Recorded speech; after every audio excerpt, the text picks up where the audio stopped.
Kape tayo mga paps. So, kumusta kayo? Good morning, ha?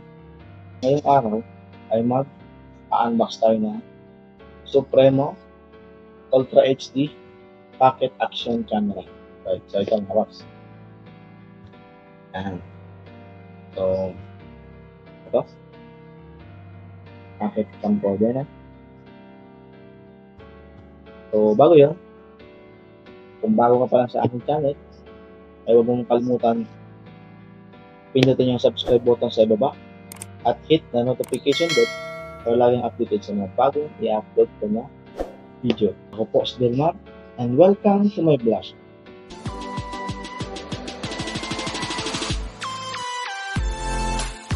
So alright, pagpasensyahan nyo na mga paps kung mga ganitong video lang muna ang ma-upload natin, no?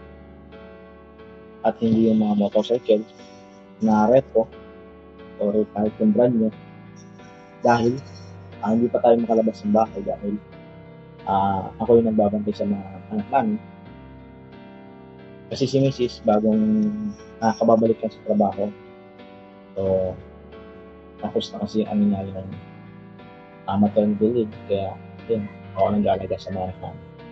So ayun, start na tayo. So ito, Supremo Ultra HD Pocket Action Camera. I-unbox natin ito ngayon mga paps. So ito, binili ko ito sa Shopee nung Friday, in-order ko, tapos dumating siya Lunes, no? So, dito makikita natin sa box niya, ito, nakasulat dito, crystal clear 50MP photos, tapos meron siyang 5K Ultra HD video resolution and wireless connectivity. So pwede natin siya i-connect sa cellphone natin. Tapos ito, Gen 1 Sony MX sensor, 6 layer glass lens, and then dito 1.3 LCD screen, doubles as PC web camera, tapos time-lapse recording, and waterproof up to 100 feet or 30 meter. So pwede siya sa tubig, no? 30 meter lang mga paps. So ito, bubuksan na natin, no? Yan, bubuksan na natin. So ito, pagbukas natin,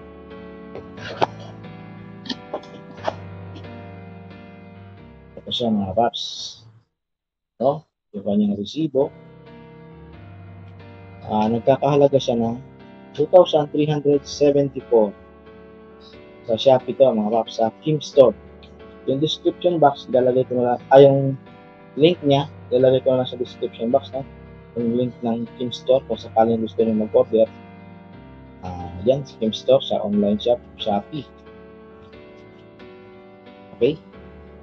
And then, dito, makikita na agad natin mismo yung pinakang camera niya, no? Ito, nakalagay na rin siya sa waterproof case. Yan, buksan natin. So, ito siya mga paps, ang kit lang niya. Tapos ito yung niya, waterproof case, pwede siya sa tubig, na kit lang niya mga paps. Yan. So, ang pag-open dito sa gilid, sa kanan, tapos ito, menu. Tapos ito, hindi ko pa alam kasi yun pa lang akong pag-binuksan, no? Although wala na siyang shield kanina kasi tinanggal ko na yung shield niya kahapon pagdating. So tinignan ko lang, chinik ko lang kung tama ba yung dumating. So ayun, tama nga. Kaya wala nang shield to kanina nung buksan natin. So paano ba? Ito, pinili natin sa power on. So ayan mga paps, nag-open siya. Kita natin dyan, Supremo. Ayan, sa screen niya. And then, dito, ilagay, English, no? Set natin siya sa English. Ayan. Tapos, ipili lang tayo dito kung year, month, day, or month, day, year. So, tapos yung date ngayon, lagay natin, 2024, ito na yun, May. So, lagay natin siya sa May, no? So, ayan mga rocks, kung makikita nyo, yung camera na, malinaw siya. So, may ikot to. May ikot, 270 degree. So, ayan mga rocks. So, hindi natin siya pwede sa sagad ng gano'n. Balik na hindi siya pwede maging 360.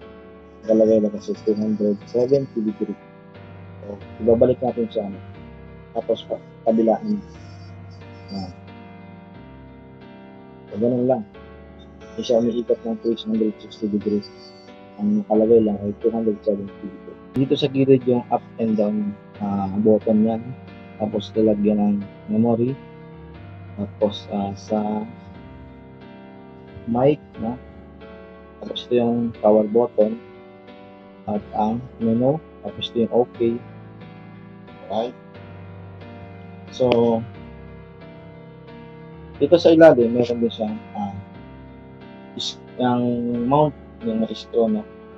Para mamount natin sa motor or sa hulog. Hindi natin kailangan ng case na panglagay dito. So, dito pala, meron siyang nalagay screw. Alright. So, ayan. Ang Supremo Ultra HD Action camera.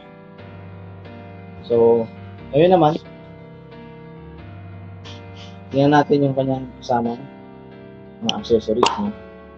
Alright. So, ito. Meron siyang clip dito. Ayan. Matigas, no? Pwede natin siyang clip kahit saan. Sa gamit. Dito, ganito. Ayan. So, pwede natin siyang i-clip, no? Mga ibang angulo. So, ito. May headset siya, may mic din siyang kasama, no? Yung kagandahan dito, may kasama ng mic. Hindi ka na bibili ng hiwalay na mic, no? So, mayroon din siyang in-noise proof. Yan. Yan mga kasama niya. Tapos ito, charging cable.